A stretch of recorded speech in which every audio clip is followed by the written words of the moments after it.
Fala pessoal, tudo bem com vocês? Eu sou o Matheus Miranda e queria falar com você hoje sobre como você melhora o capital de giro em e-commerce, tá bom? Então, bora comigo nesse vídeo para a gente poder conversar sobre e-commerce.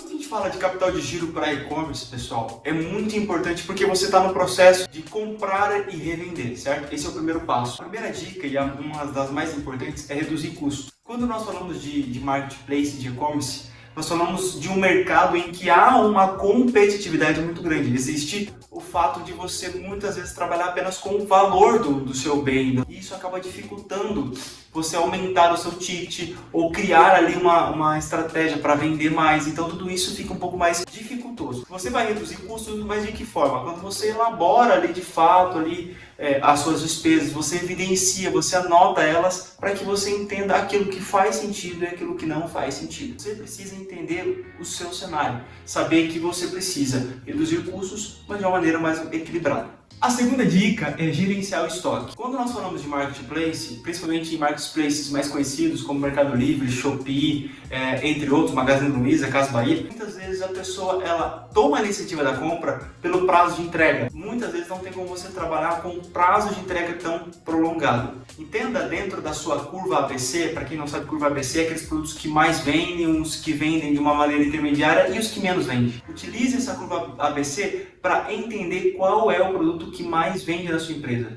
E a partir do momento que você entende qual é o produto que mais vende, você vai comprar ele de uma maneira um pouco mais eficiente. Muitas vezes, o meu cliente ele fica sem caixa, sem o capital de giro, porque muitas vezes ele comprou produtos a mais, comprou errado. Então isso é muito importante. Compra aquilo que realmente precisa, de uma maneira estratégica, porque vai valer a pena, beleza? A terceira dica é você aumentar as vendas. Quando nós aumentamos as vendas, na consequência do aumento das vendas, a gente aumenta a nossa capacidade de clientes, ou seja, de recebíveis, negociar com cartão, negociar com duplicados descontados. Então, o aumento das vendas também possibilita o capital de giro. Matheus, mas como que eu vou aumentar as minhas vendas? Você vai precisar realmente fazer um estudo sobre o seu mercado, sobre aquele segmento. É muito importante você entender o seu cenário. Mas uma estratégia para aumentar as vendas é ter, por exemplo, não só no marketplace, mas outras estratégias para venda. Exemplo, eu tenho uma cliente que ela vendia apenas no site dela. E ela tinha um faturamento expressivo no site dela no e-commerce. E um dia eu cheguei para ela e falei assim, ó, mesmo que você comece a vender pouco em outras marketplaces, ela vendia roupa feminina,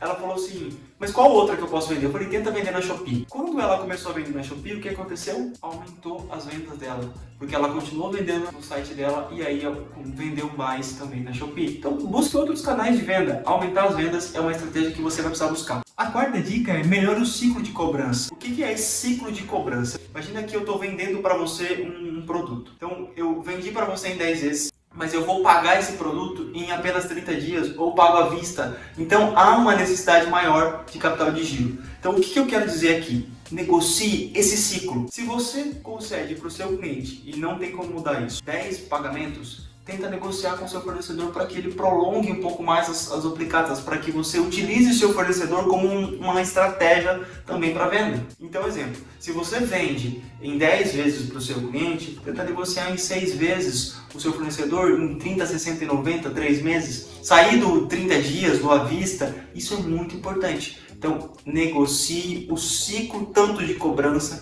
quanto de compra. A quinta dica é negocie suas dívidas. Quando você está passando por um problema de fluxo de caixa, nós estamos muito tendenciados a ir direto no banco e negociar o empréstimo às pressas para que esse valor ele supra a necessidade de caixa da sua empresa. Isso tem que ser tratado com muita cautela quando você vai, por exemplo, num médico. Identifica que você está passando por uma dor muito forte. O médico te dá um remédio. O remédio, ele para a dor. Porém, você não entendeu a causa daquela dor. Você não sabe se é uma doença, você não fez nenhum tipo de exame, você não fez nada, você simplesmente tomou um remédio porque você está com dor. Mas muitas vezes a dor de cabeça ela é derivada de uma alimentação ruim, de um possível outro problema e você precisa evidenciar esse tipo de problema. Nos negócios é a mesma coisa. Se você está precisando de caixa é porque alguma coisa tem acontecido. Pode ser que você gastou demais. Pode ser que você não esteja conseguindo negociar ali, lembra que nós falamos do seu fornecedor. Então existem um monte de outras coisas que podem estar influenciando a falta de capital de giro da sua empresa.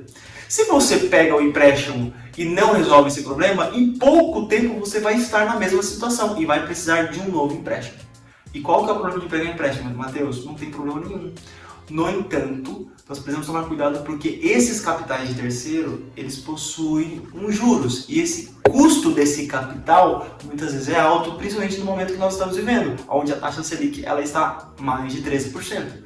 Então, tome cuidado. Se você vai, por exemplo, renegociar suas dívidas, renegocie suas dívidas de maneira estratégica, com uma dívida mais barata. Por exemplo, eu tenho 5 dívidas aqui. Então, junta todas essas dívidas numa única dívida e negocia ela. Eu tenho imposto atrasado, renegocia, veja se o contador não consegue entrar você num benefício fiscal para que você pague menos juros naquela dívida. Então, toma cuidado com as dívidas. Renegociar as dívidas pode ser um alívio no caixa, tá bom? Então, eu espero que você tenha gostado. Esse foi mais um vídeo aqui da Graph.